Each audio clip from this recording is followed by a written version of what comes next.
Indonesia's Navy has made global headlines after being ranked the fourth strongest naval force in the world.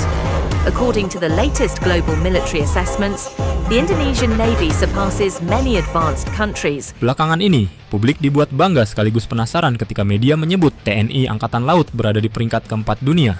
Pertanyaannya, apakah ini benar-benar menggambarkan kekuatan laut Indonesia saat ini? Ataukah sekadar ilusi angka yang tampak indah di permukaan? Dalam bahasan kali ini, kita akan menelusuri data dari lembaga internasional seperti World Directory of Modern Military Warships dan Global Firepower, lalu membandingkannya dengan realita armada TNI Angkatan Laut di lapangan, termasuk hadirnya fregat terbaru, KRI Brawijaya. Mari kita kupas bersama dengan jernih dan tanpa euforia berlebihan. Klaim peringkat 4 dunia.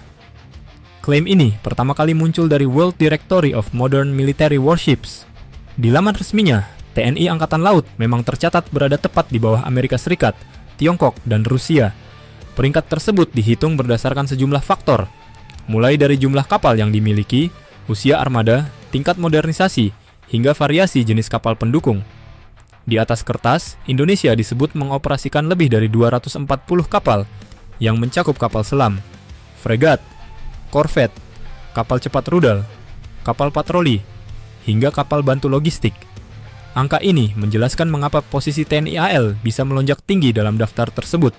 Namun, Global Firepower, situs pertahanan lain yang juga kerap dijadikan rujukan, menampilkan gambaran serupa dengan catatan penting.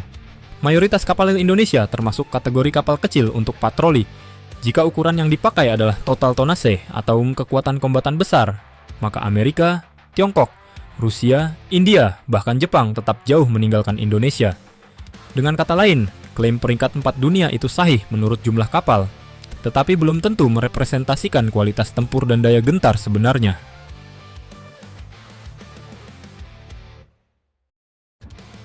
Apa arti angka itu? Jumlah kapal yang besar tentu terdengar impresif, namun perlu dipahami bahwa sebagian besar armada tersebut adalah kapal patroli dan kapal cepat berukuran kecil. Kapal-kapal ini memang sangat penting untuk mengawasi wilayah laut Indonesia yang luas, tetapi tidak bisa disamakan dengan kapal kombatan utama berukuran besar. Sebagai perbandingan, negara-negara besar seperti Amerika Serikat, Tiongkok, dan Rusia memiliki kapal induk, destroyer, serta kapal amfibi raksasa yang mampu memproyeksikan kekuatan ke berbagai belahan dunia. Sementara itu, TNI Angkatan Laut masih didominasi oleh kapal-kapal dengan jangkauan operasi terbatas. Inilah sebabnya, meskipun Indonesia berada di peringkat keempat dari segi jumlah, kapasitas tempurnya belum dapat disetarakan dengan kekuatan laut superpower yang memiliki kemampuan proyeksi global. Kekuatan dan kelemahan TNI Angkatan Laut. Kekuatan utama TNI Angkatan Laut terletak pada jumlah kapal patroli dan kapal cepat yang cukup banyak, sehingga mampu mengawasi wilayah laut Indonesia yang luas dan strategis. Selain itu, armada kombatan kita terus diperkuat dengan kehadiran kapal-kapal modern, mulai dari kapal selam kelas Nagapasa, fregat Sigma, korvet Diponegoro, hingga yang terbaru, fregat PAKRI Brawijaya buatan Italia. KRI Brawijaya merupakan fregat generasi terbaru dengan sistem radar mutakhir, persenjataan modern, serta kemampuan multiperan yang meliputi peperangan anti-udara, anti-kapal permukaan, hingga anti-kapal selam. Kehadiran kapal ini menandai peningkatan kualitas armada TNI Angkatan Laut, bukan sekadar penambahan jumlah semata. Namun, sejumlah keterbatasan tetap perlu diakui. TNI Angkatan Laut masih belum memiliki kapal induk, destroyer besar, maupun armada logistik jarak jauh yang memungkinkan operasi di samudera lepas secara berkelanjutan. Karena itu, secara objektif, TNI Angkatan Laut lebih tepat dikategorikan sebagai Green Water Navy, tangguh menjaga kedaulatan di kawasan, tetapi belum mencapai kemampuan proyeksi global, layaknya Blue Water Navy milik negara-negara besar. Lalu, bagaimana sebaiknya kita memandang klaim TNI Angkatan Laut sebagai kekuatan laut peringkat keempat dunia?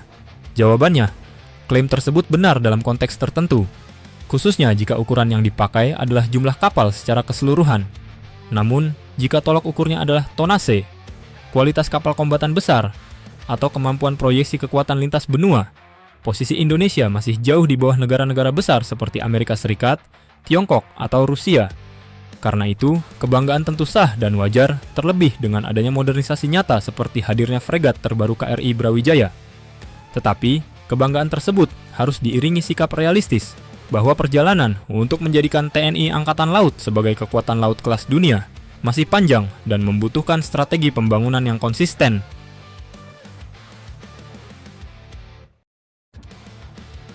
Pertanyaannya kini, ke arah mana sebaiknya TNI Angkatan Laut melangkah? Apakah fokus tetap diberikan pada penambahan kapal patroli untuk menjaga kedaulatan perairan Nusantara yang begitu luas?